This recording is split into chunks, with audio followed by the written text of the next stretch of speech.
திருப்பூர் சமீப காலமாக சிவன்மலை ஆண்டவர் உத்தரவு பெட்டியில் வைத்து பூஜை செய்யும் பொருட்கள் அதிக முக்கியத்துவம் பெற்றுள்ள நிலையில் தற்போது அது குறித்த மற்றொரு மகிழ்ச்சி தகவல் பக்தர்களை மகிழ்ச்சிக்கு உள்ளாக்கியதா அல்லது சிந்தனைக்கு உள்ளாக்கியதா?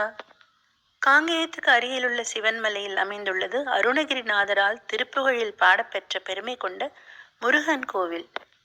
மூலவராக சுப்பிரமணியர் வள்ளியுடன் ஒரே கருவறையில் திருமண கோலத்தில் எழுந்தருளியுள்ளார். பட்டாளி என்ற கிராமமே சிவன்மலை அமைந்துள்ள பகுதியாக விளங்குகிறது. நிறைய தனிச்சிறப்புகள் இருந்தாலும் சிலது கேட்கலாம். பார்வதி மற்றும் அகத்தியர் சிவனை நோக்கி தவம் செய்த தலம் என்றும், வள்ளிமலைக்கு சென்று வள்ளியை மணம் முடித்த முருகன் வள்ளியுடன் இங்கு திரும்பி வந்து குடிக்கொண்டதாகவும் வரலாறுகள் சொல்கின்றன.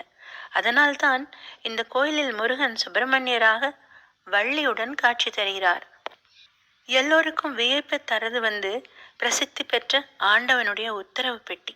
இதில் வைத்து வணங்கப்படும் பொருட்கள் நாட்டில் முக்கிய தாக்கத்தை ஏற்படுத்தும் என்பது பக்தர்களின் நம்பிக்கை. இதுபோல கடந்த காலங்களிலும் பல சம்பவங்கள் அப்படிதான் நடக்குது. அந்த வகையில நாட்டில் ஏற்படும் இன்பங்களையும் துன்பங்களையும் முன்கூட்டியே உணர்த்தி கொண்டிருக்கிறது ஆண்டவனின் உத்தரவு பெட்டி. சிவன்மலை ஆண்டவர் பக்தர்களின் கனவில் வந்து குறிப்பால் உணர்த்தி அது சம்பந்தமான பொருட்களை உத்தரவு பெட்டியில் வைக்கும் பழக்கம் அன்றைய காலத்திலிருந்தே நடைமுறையிலும் இருந்து வருகிறது. அதாவது சிவன்மலை முருகன் பக்தரின் கனவில் தோன்றி குறிப்பிட்ட பொருளை சொல்வார்.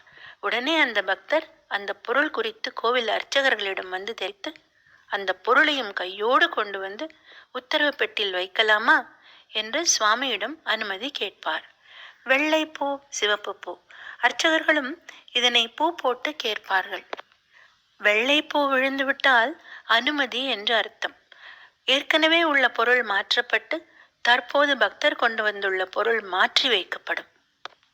அந்த வகையில் இதுவரை மண், துப்பாக்கி, ஏர்கலப்பை, ரூபாய் நோட்டு, நோட்டு புத்தகம், சைக்கிள், அரிசி, மஞ்சள், இளநீர், தங்கம், சர்க்கரை, கணக்கு நோட்டு, பூமாலை, ருத்ராட்சம், 2 இளநீர்கள் என பல்வேறு பொருட்கள் வைத்து பூஜை செய்யப்பட்டுள்ளது.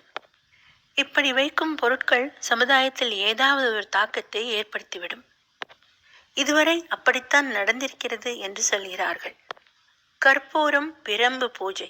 திருப்பூர் மாவட்டம் காங்கேயம் 6 தொழுவு பகுதியை சேர்ந்த தங்கவேல் என்ற பக்தரின் கனவில் கற்பூரம் மற்றும் பிரம்பு வைக்க உத்தரவு வந்துள்ளது.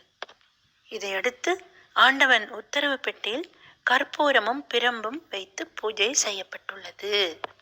அப்படியாக சிவன்மலை ஆண்டவர் உத்தரவு பெட்டியில் எந்த பொருள் வைத்து பூஜை செய்யப்படுகிறதோ அந்த பொருள் சமுதாயத்தில் ஏதாவது ஒரு வகையில் தாக்கத்தை ஏற்படுத்தும். கற்பூரம் பிரம்பும் வைத்து பூஜை செய்யப்படுகிறது. இதனுடைய தாக்கத்தை போக போகத்தான் தெரிந்து கொள்ள முடியும்.